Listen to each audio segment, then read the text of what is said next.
Sweet, and we're back. So you were starting to describe like being pregnant and having a breech presentation of your baby and what that experience was like as a new mom, but you were speaking about it through the context of like the types of women that you work with, I imagine, right?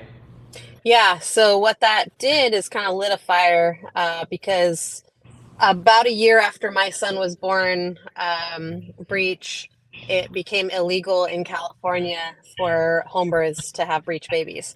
And so that kind of lit a fire throughout school to really examine like what is happening, why is a breech presentation happening? Mm. Um, and how do we balance the mom to ultimately carry the baby in a way that is conducive to an easier labor and delivery? And so that kind of set forth with that. And so I work a lot on um, balancing the pregnant body to get it ready for labor and delivery. And then, and Yeah. then I was asking you to tease out the details of like the different types of presentations that you might see in the life of a chiropractor such as yourself on any given day. So you might be working with a mom who has a breech presentation, you might be working with a baby or a toddler or a young teenager. Can you maybe just tease out like how dynamic one shift could be, or maybe just share some stories of like how diverse the experience could be as a chiropractor? Yeah, so I really thought I would be only focusing on like pregnancy and infants, and then quickly realized that even after people were done being pregnant or after the infant phase, I still wanted them around. So our practice really turned into a family practice. We see a lot of couples, lots of families, babies. And then ultimately, now that I've been in practice 9 years, they babies get old, and so seeing the baby now be in elementary school is super wild. We do work a lot with breech presentation, a lot with transverse presentation, and not necessarily that we're treating anything. In our office, we don't treat anything because all our goal really is to enhance the system, the function of the nervous system, get the body balanced so that if baby can go head down, baby will go head down. I work a lot with like asynclitic babies, so when they're coming out like slightly tilted, those are all indications that there's something, typically, not always, but typically something going on in utero, in the mom. And there's this notion in chiropractic that the first subluxation occurs during the birth process. I disagree with that. I think the first subluxation is actually in utero because if the baby is trying to be contorted into a contorted pelvis, the baby's going to have to grow and adapt to that situation. And so we see a lot of that. The other thing that I think is super cool that I don't think chiropractors really talk about a lot is when the baby is in utero and the pelvis is moving properly in nutation and counter nutation, the baby's vestibular system is actually being developed in utero and through the motion of the baby. That's why when babies are born, we rock them, right? We bounce them a little bit, because that's mimicking the motion of being in utero. And so what that actually does is it stimulates the baby's vestibular system, and they're helping their brain develop as they're growing everything else in utero. And so really focusing on that. And then like I said, in our practice, we like Steph Libs. We work a lot with like latch issues, breastfeeding difficulties, constipation, discomfort, colic, anything like that. Again, those are all just, terms of situations, but basically what it comes down to is if a baby's subluxated, they're going to be uncomfortable. Typically, they're going to be less at ease. And so what we want to do is help balance their nervous system, get them out of that fight or flight and more in that parasympathetic state so that their bodies can grow and function properly and optimally. So Yeah, that's kind of what we do. How are you staying up to date? Like, what types of resources do you engage with? How do you develop the materials that you're going to then share with chiropractic students as a teacher? What are the things that are keeping you inspired and keeping you connected and at the cutting edge of being able to deliver the highest quality care as possible as a chiropractor to these special populations? Um, I think for that, I've been given really fortunate opportunities. I taught at Life West for 7 years, and that really, I got paid to really dive deep into gynecological textbooks, um, obstetrical textbooks. And I've met, and now I teach for the International Chiropractic Pediatric Association. So going through that with the ICPA, I'm sort of always looking at like what the current research is saying in the chiropractic world. The other thing is getting outside of the profession. I feel like a lot of the information in our profession is very, um, dare I say, incestuous. Because if I say like, hey, you know, the whatever babies are now being born with three legs, and I post that on Facebook or whatever, and you hear that information and you go, whoa, whoa, Jen said babies are now being born with three legs.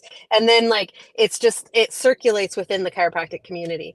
And I think one of the best things that we can do as a profession is really look at what is being said outside of the chiropractic profession. How are things being treated and handled?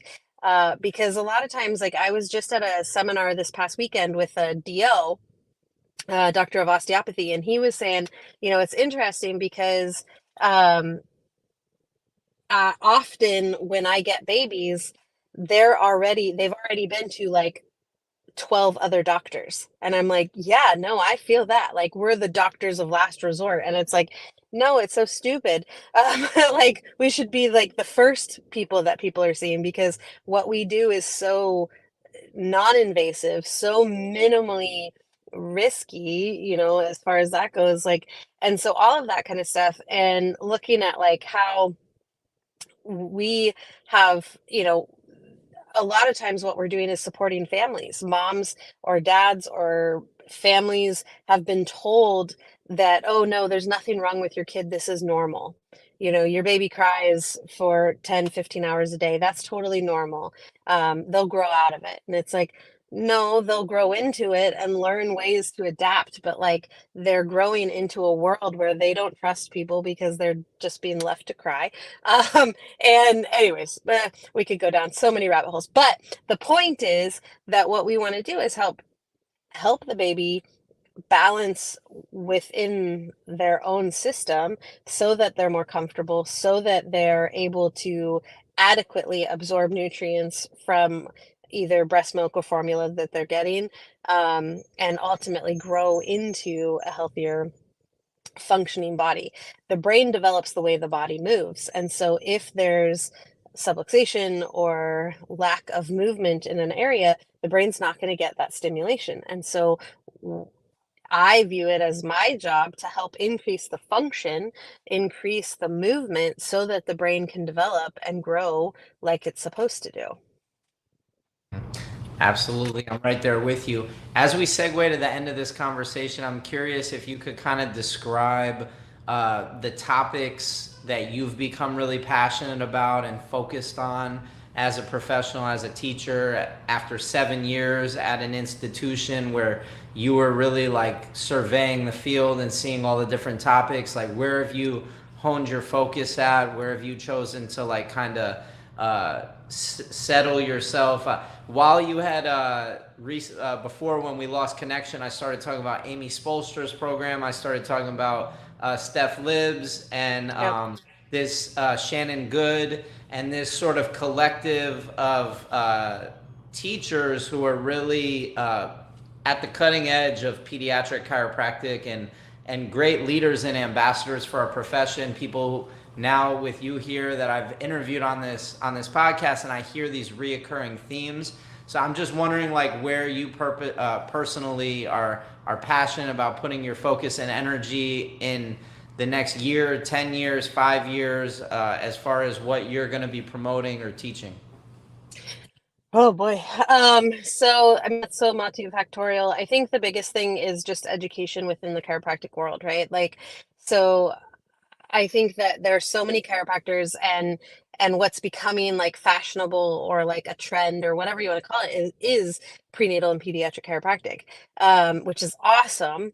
The flip side to that is we have a lot of people who have never and don't necessarily understand the birth process. They perhaps have never given birth, or they've, typically when I was teaching obstetrics, for example, I would say like, how many people in this class out of maybe 100 students, I would say, how many people have been to a birth?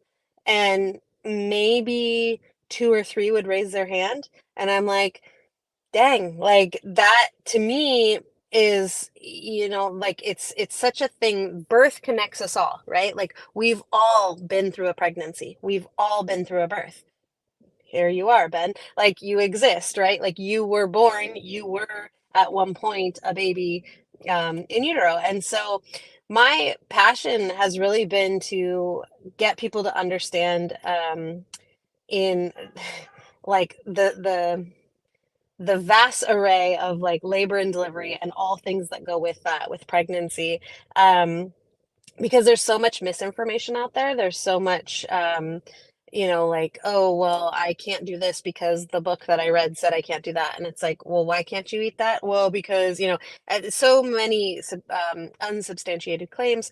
So I think part of it is where I'm going, my trajectory in the next couple, 5, 10 years, is really educating chiropractors on, um, the beauty of what we do and the refrigerators that we sell, but also to understand and know how to identify when somebody um, doesn't necessarily need a refrigerator right at that moment, but more so is in dire need of an oven, that kind of stuff. Because to me, it's like there's so much information out there that is not helpful and unwarranted, and pregnancy can be such a lonely time. And when you look at neurological changes that are occurring, we know that the prefrontal cortex and the amygdala, which are fancy areas in the brain, are going to change their ratio from gray matter to white matter during pregnancy. And it's such an instrumental time, one, as the pregnant person, but two, as the baby. And working with that dyad together is so amazing. So I think part of it is one of the things that I want to get into is educating doctors on chiropractors on the beauty of prenatal chiropractic. When chiropractic is super helpful, when things are awesome, and when people also make alternative choices. Just because I chose to have a home birth with my, and a vaginal breech baby does not mean that a vaginal breech birth is necessarily appropriate for every single person.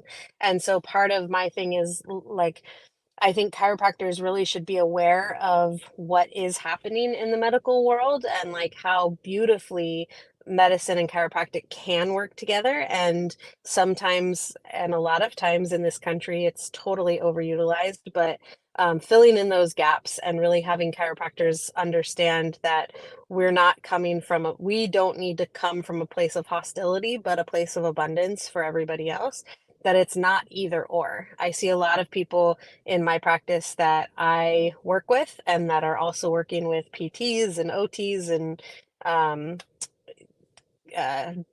OBs and everybody, because it doesn't necessarily have to be an either or. And I think there's this idea in chiropractic that like, oh, if you don't do this, you're not really, like there's a lot of shoulding on chiropractors, I think, that this is how you should do it. And it's like, no, what's going to work for you and your family is going to be different from me, and that's okay. But I feel like people should at least be very educated in the informed choices that they're making, and that would be my hope is for the next couple of years to really be working on that so that chiropractors have that resource to be like, all right, what do we think about this, and looking at um, how things can work together, but also like putting things together, like if you do certain things, this is going to happen, and those are just the choices that you can make, and informed choice is a good choice. Mhm. Well, thank you so much for taking the time and being vulnerable and sharing from your heart for these prospective students, current Yeah. students, even practicing chiropractors. I want to say just thank you on behalf of them, and we will post connections to you and to the work that you're doing. I'm sure there's like resources that you've created, so we will link to those. And yeah, thank you for sharing today. I really think that this just might ease the path just a little bit, maybe a lot, for some prospective students out there, and that really is worth our time. I mean, because I think that this is worth its weight in gold, hearing your insights and your strategies that you've used. And I would have loved to have heard about this stuff, even if I wasn't planning to specialize exactly how you specialize. Just an awareness, as you said, just to refer to each other. And yeah, so thank you. I appreciate it Yeah, very much. totally. Thank you.